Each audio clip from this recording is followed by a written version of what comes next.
Hamıya salam dostlar. Bugün Ender serverindəyik. Burada bir tane Thomas adlı şerefsiz var. YouTube. Mahmut Tetver Bey. Yazı bilmirəm heç kimə. Şerefsizin biri de şerefsiz. Dostlar bu serveri başka sayfamda onsuz paylaşmıştım. Təzə səhifə idi o da, amma silindi səhifə. Bu da təzə səhifədir. Baba Thomas yazır. Şərəfsizdir bu Thomas.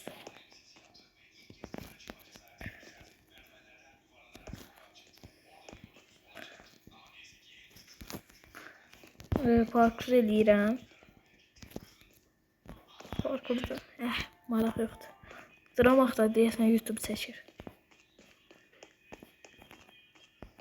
Arkadaşlar bunlar oyunları mesela burada ikisinde de aynı şeyi savaşırsan burada 1 vs 1 PvP'dur bu. 6 nəfər survivaldır. İstediğin kimi oynayırsan. Muzak.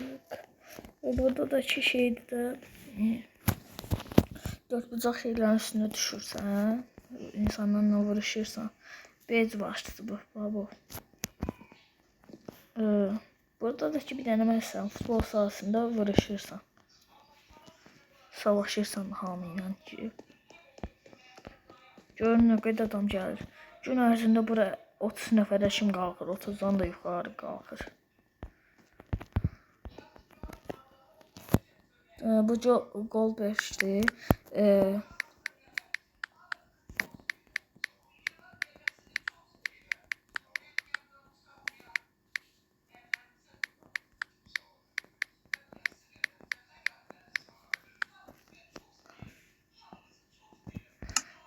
Yazdım görək nə deyəcək.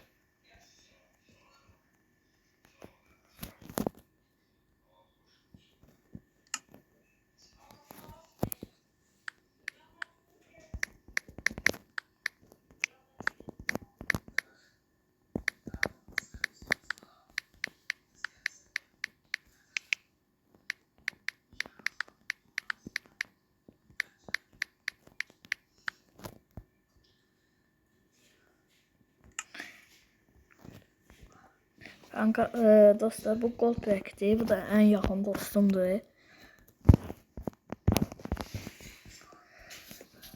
Aslında Goldberg'in bir tane güzel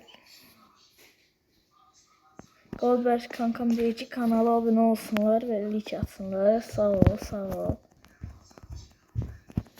Arkadaşlar aynen öyle. Kanala abone olup like atın.